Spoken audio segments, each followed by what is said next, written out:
I stand ready to be judged by history, by the people, for what I have done for the country for 24 years, or have not done, what I have done for the country as foreign minister, or have not done, what I have done as prime minister and president.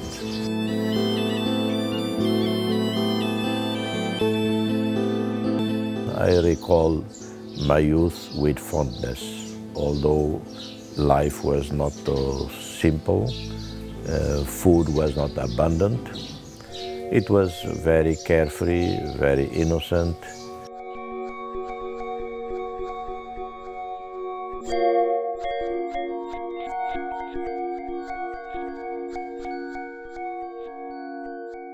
I was a Minister for External Relations and Information at age 24, only because I had had some journalism experience.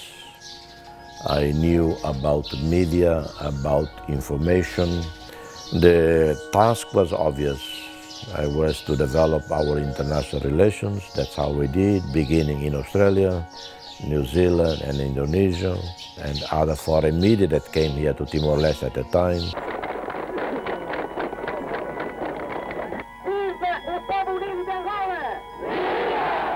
I was one of the only and one of the very, very few surviving founding members.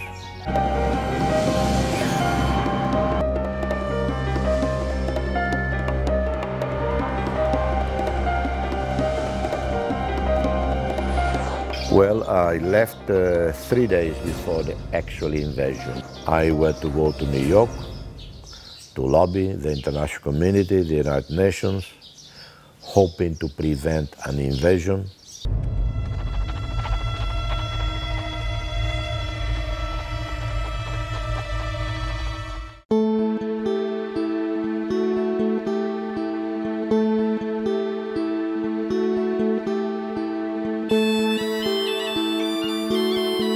Every single day, I would go to the United Nations. I was always there by 8 o'clock. I was out of the house. I was back in the house by 6 in the evening, every day, trying to talk to diplomats. Some people, they see me down the corridor, they move away because there he's coming. He's going to hassle me again about this little country, his Timor. In the meantime, I also traveled all over the world. I was not always in New York as such, New York like the home base, but I traveled extensively throughout Europe, Africa, Latin America, less in Asia, because back then in Asia there was hardly any democracy. I studied as I could. I started with courses that would be useful for my work. My studies were secondary and only important in the sense that I would acquire some more knowledge to strengthen my capacity to represent Timor-Leste.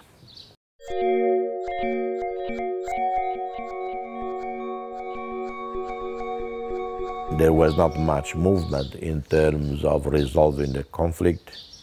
I presented a 3-phase peace plan. I proposed to resolve the problem of Timor-Leste over a period of 10 to 12 years.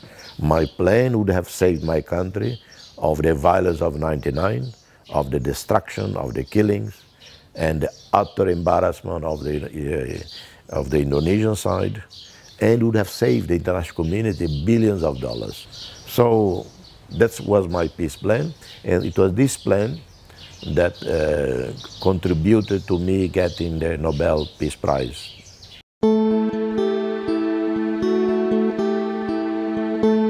I would not be honest, telling the truth, if I would not say that the Nobel Peace Prize is the most important prize I ever received.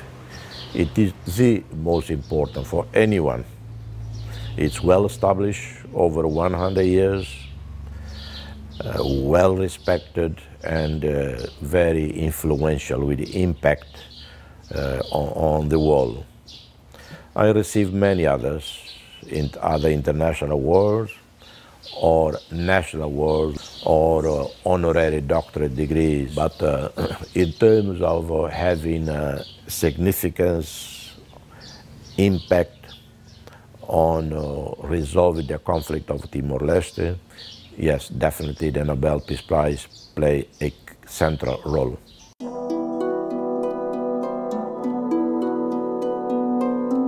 I always dream, always believe that sooner or later Timor-Leste would be free. So I never lost hope that independence would come about. Weeks and days leading to referendum, they were of uncertainty, tension, but also of euphoria. It would be the first time that people are going to vote, regardless of the threats. And this is admirable on the part of our people. I voted in Sydney.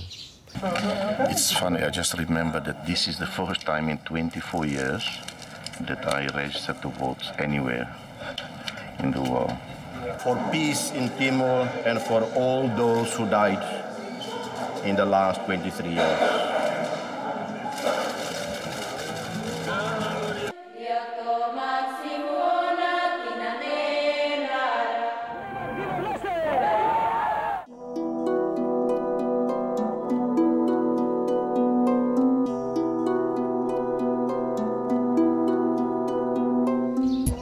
We heard the famous press conference in Jakarta, live covered all over the world. President B.J. Habibie walked into this packed media conference to announce that Indonesia had agreed to allow an international peacekeeping force to enter Timor-Leste. That was the end of the 24-year of saga.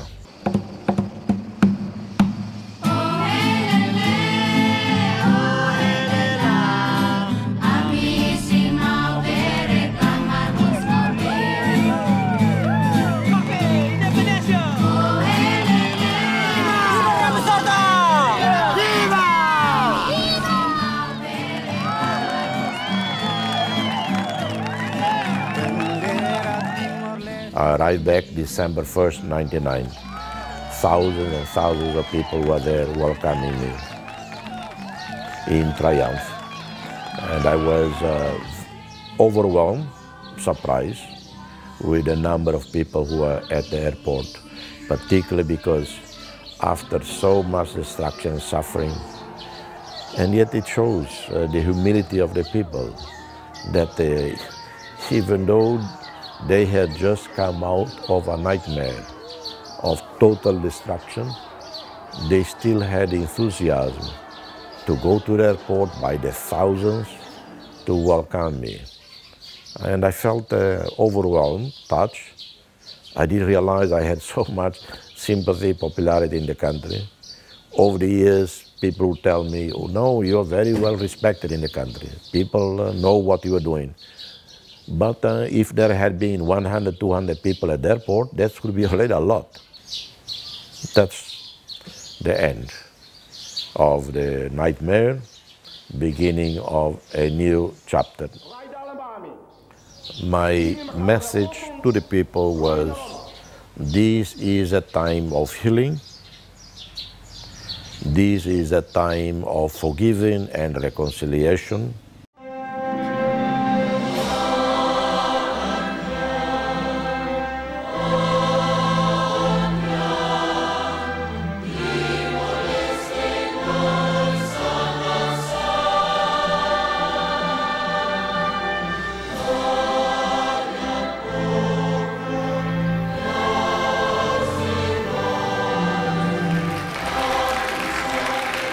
As foreign minister, my mission was to start building from scratch a foreign ministry of an independent East Timor, and then leading the policies to normalize relations not only with Indonesia but with the rest of the region, the world, to establish diplomatic relations, to open embassies, consulates. to lead Timor towards ratifying international human rights treaties.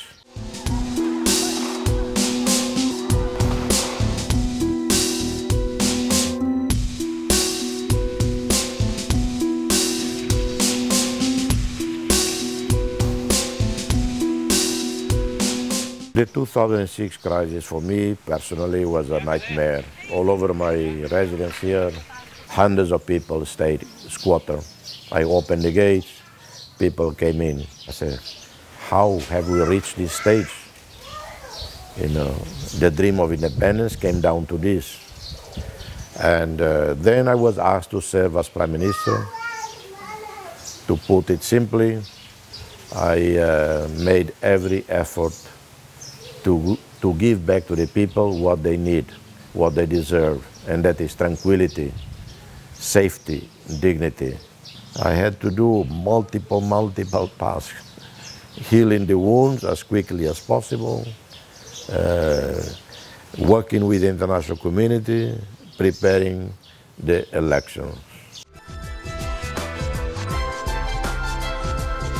The very few people probably anticipated that the same José Ramos-Horta, who was well known internationally and domestically well known, but as a diplomat, would be a leader in crisis. So when they saw me acting during the crisis, preventing the country from sliding further into civil war, being everywhere where necessary, to mediate, to conciliate, I think I gained their trust. And because of that, the church, political leaders, they all thought I should run for president.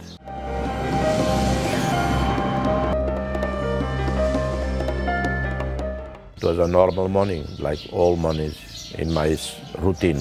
I go for a walk, for exercise. On the way back, I heard shots. The fire was coming from my house. Close to the gate, I was shot twice in the back. I was in coma for 10 days.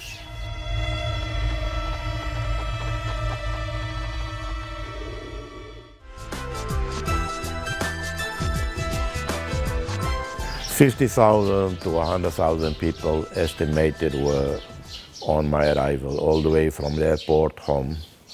I felt absolutely overwhelmed by the love, the support from the people. Maybe that was the ultimate sacrifice God demanded of me. And the moment of the assassination attempt on me, when word spread around that I had been shot, violence completely stopped.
We use sports to promote peace, but that is too simplistic.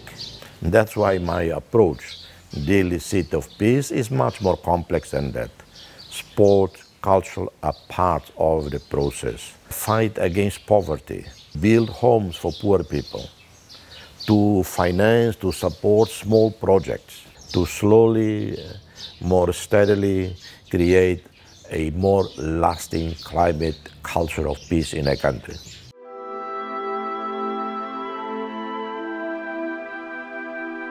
The peace-building dialogue, Dalam Badame and national unity, the road to peace and national unity, the youth parliament, the sports initiatives, the anti-poverty programs, they all part of that same vision.